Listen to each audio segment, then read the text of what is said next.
Hi, welcome back to the Simpsons Animation Fun Club. This is Matt Groening. This is Mike Reiss, one of the writers and producers on this episode. Al Jean, writer-producer. Wes Archer, director. So, Wes, can you talk about this main title? Well, I believe the chalkboard gag was new. We changed that. That used to be, that now turned into Mr. Burns, the guy eating the sandwich.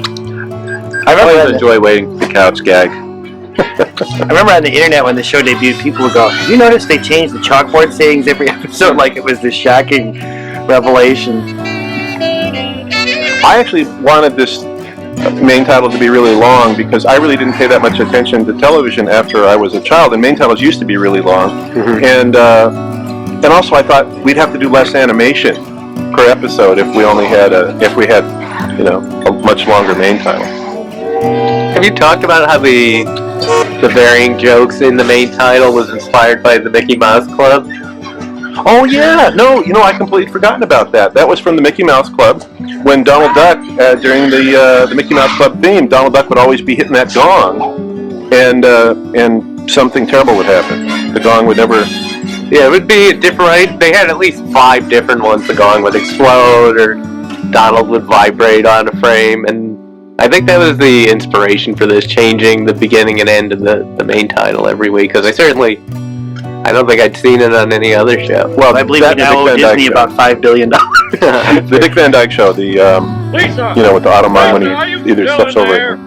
This episode, I remember the genesis was Jim Brooks said, "I want to do a show where Lisa is sad and she doesn't know why." And I remember we had done a lot of jokey shows, and we thought, we'll try something that's really emotional and sweet and see how we do.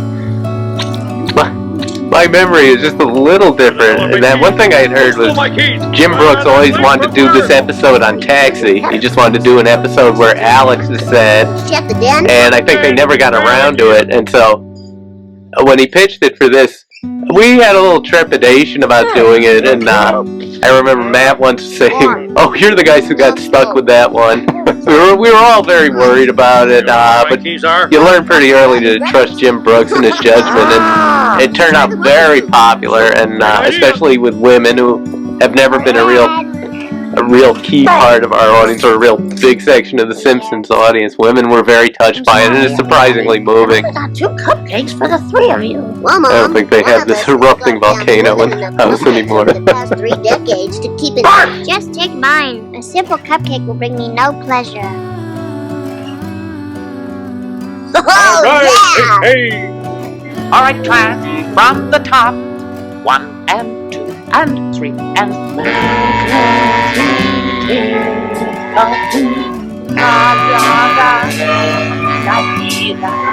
I think this was the first episode that really featured Lisa. We're really exploring the intellectual side of her that grew, as the series progressed.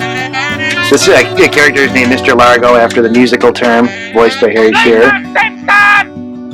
Lisa, there's no room for crazy. And his personality was in part inspired by a music teacher I had when I was a kid who hated the Beatles when the Beatles first started and said, "How many of you kids like the Beatles?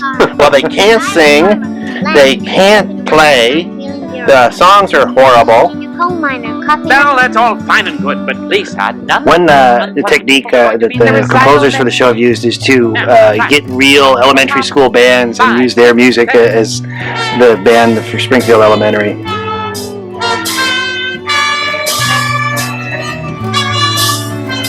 I think we tried to take a lot of opportunities to show the characters' internal thought processes through pupils and big walleyes. Yeah, that shot's really good. With the simple expression, you can see she's not too happy. Not to participate.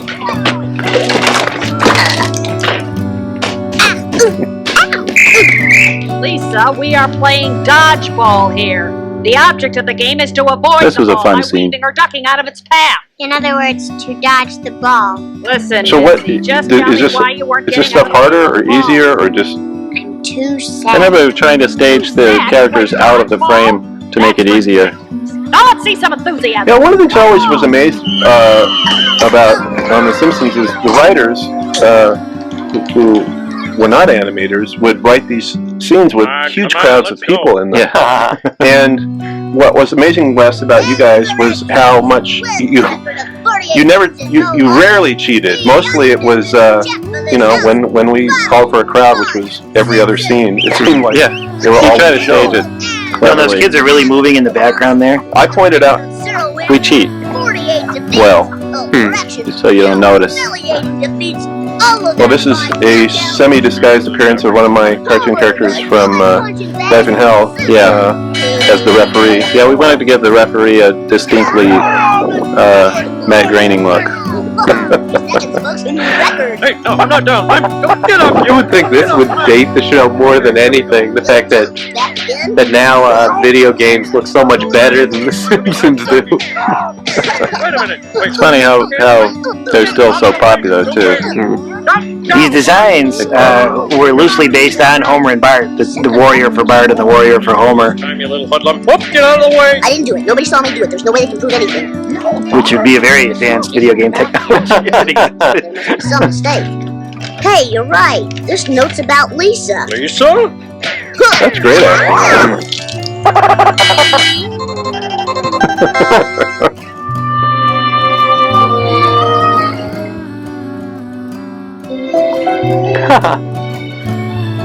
Lisa refuses to play dodgeball because she is sad. She doesn't look sad. Seeing so much blood and gore was very rare for TV at that point, or even now. I'm sorry, Dad, but you wouldn't understand. Oh, sure. Yeah, we took some of the blood out Feelings of the layouts. You know, like You left some in. I'm going crazy. Why don't you climb Animators up love on Daddy's knee bloody and tell him all about it? I'm just wondering, what's the point? Would it make any difference at all if I never... Dodgeball, I think the use of that comes from Al's childhood. I think you contributed that, and I know I played it as a kid, but I think I had blocked it out of my memory completely.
You know, and I think as I pointed out earlier in one of the other commentaries, you know, all these shows were in the works before we saw the results of the first episode, It's just playing the blues. the first animation, and so we really lucked out. I'm sorry. I remember critics really called attention to the moment when Maggie hugs the TV as if it was something special, but really it's just a commercial for the show saying, please watch TV. My fingers cracking on the keys is too loud for you. Let's hear it. I remember people who would watch this episode telling me that they were shocked that they actually would cry or get sniffles watching a cartoon. And these sorts of scenes we would put in quite a few animation drawings ourselves. before it shipped out. Gotta find that sound. I remember back in the early days, we used to have long discussions about whether we could justify Lisa going out and a little 8-year-old girl going out in the middle of the night, you know, by herself to a bridge. If my daughter did this, I'd kill her. And then we said, yeah, what the hell?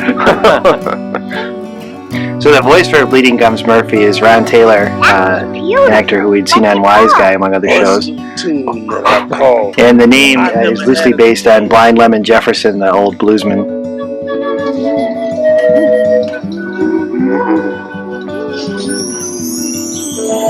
Wait, Margie. Before you go out that door, let's put our happy face on. Because people know how good a mommy is. This was one of our first instances of everyone in a family looks identical, which has gotten extended to even Milhouse's mother looks exactly like Milhouse. Yeah, I've gotten fan mail asking if Milhouse's mother and father are brother and sister. They look more alike. Well, you know, isn't that freaky sometimes when you see couples and they look like each other? Yeah. You know, it's like, ugh. Go easy on me. I'm your dad. I am going easy on you, but you're just so cute and slow and weak and pathetic.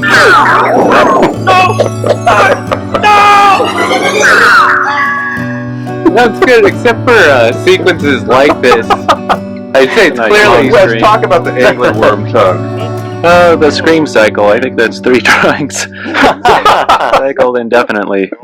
George Meyer, one of our writers, has pointed out to sit up screaming from a sleeping position is really hard. Try doing it. Well, they do it in every movie. I know. Why are you still awake? I'm still trying to figure out what's bothering Yeah, but to sit up screaming with your tongue going like that, too, that's really such a hard. handful, and Maggie needs attention. But all the while, our little Lisa is becoming a young woman. Oh, so that's it. This is some kind of underwear thing. I think that was a Jim Brooks line. There's a lot of bedroom scenes in the first year. Now, low B flat. There's some good animation done by, I think, Carlos Beza, who was later to direct.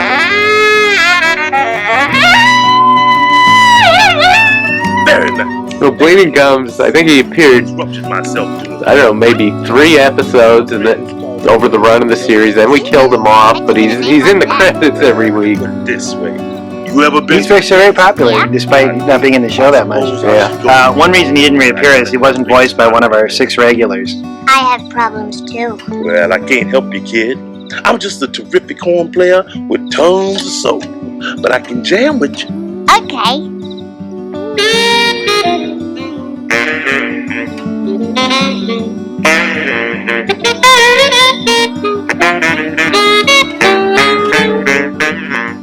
Oh, I'm so lonely. I think this bridge was modeled after an old bridge in Pasadena. Oh, yeah.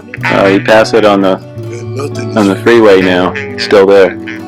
Very depressing looking bridge. It was a similar bridge in my hometown of Portland, Oregon, which was known locally as the Suicide Bridge because people jumped off it a lot. And it was such a weird name to grow up with because I had to cross the Suicide Bridge every single day, you know, getting to and from school. And so, I mean, Homer tries to kill himself in one of the early episodes too. Of this, I think this bridge. That song Lisa sang later reappeared in a longer form on the Simpsons Sing the Blues CD. Yeah, but I don't feel any better. Yeah, Al and I wrote these songs. I think it's the first song we ever wrote. It just sort of shows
favorite part of the show, but I always remember Drink your blood.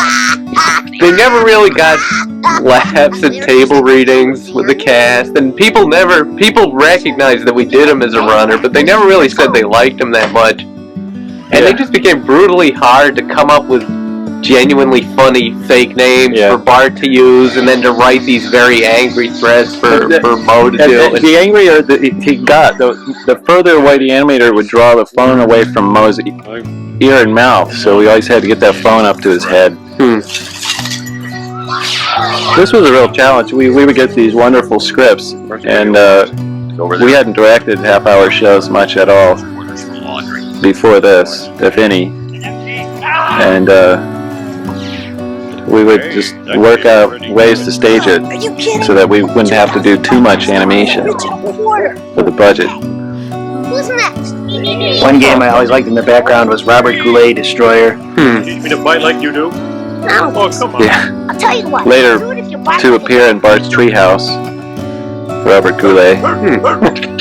You got yourself a deal, Fido. Well, looks like you're all out of quarters, old man. That's okay. For the tips you I think that kid was, our note from you guys was to make him sort of like Corey Feldman. Howie, I thought I told you to stop wasting your money in this stupid place. Sorry, Mom. And you, a man of your age, you should be ashamed of yourself. Yeah, She's wearing 70s clothes. Coming up is the first appearance of Ralph, who we didn't know would become Ralph Wiggum.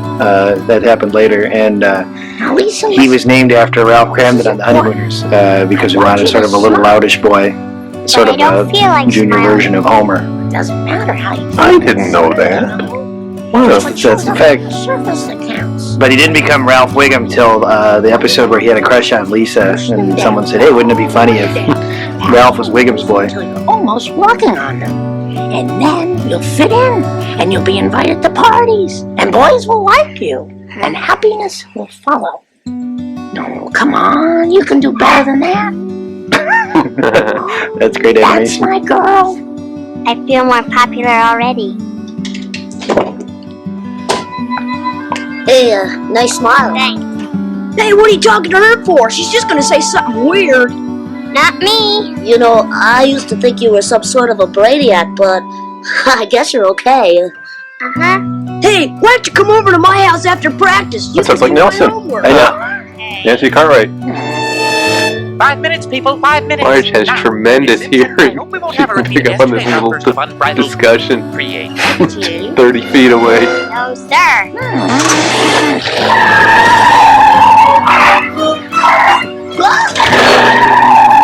Wow, Mom. So that's where she gets it.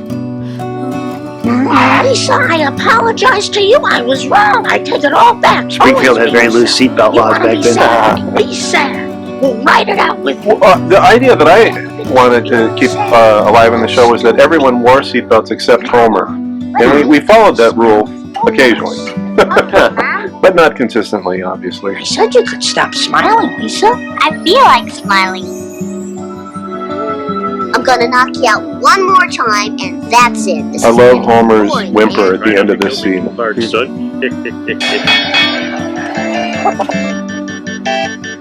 Whoa! Kid, tonight's not your All night. right, man, you asked for it. No more Mr. Nice Guy. Aha! Blocked it! You missed me! This is one of our ways of connecting the A and the B story in a very loose, one shot. They pull out the plug Quiet, Marge! This is my big moment. so they can go see Lisa's show. Hope Simpson is on the ropes. He is hoping I'll put him out of his misery. Well, you're in luck, Bart. Here comes my right. My game. My game. I could have beat the By the way, this really works. If you unplug a video game while someone's playing it, But this at a climactic moment, they will whimper like that. I'm telling you. I just like Try it at home, kid. undefeated from the world of video games. Oh, calm down, Homer. This is one of those moments where Things will be I think in most marriages, if the husband started whimpering because the video game had been plugged out, it'd be a serious problem. A friend of mine, one of the great little ladies of jazz. This was again. We were wondering if we could justify having a little girl at a jazz nightclub.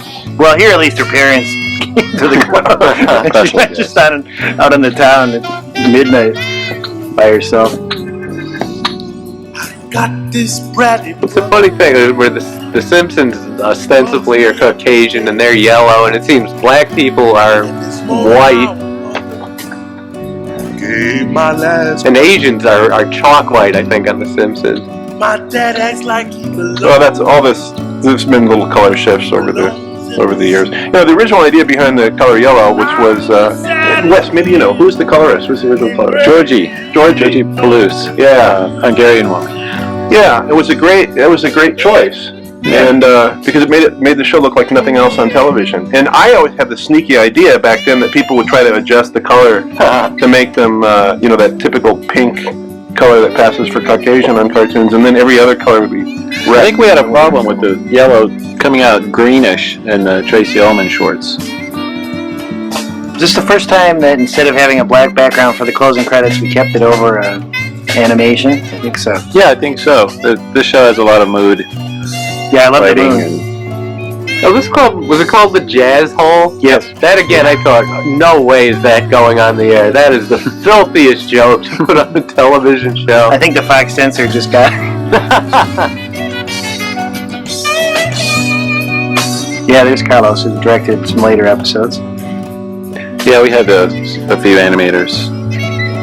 Great music by Richard Gibbs.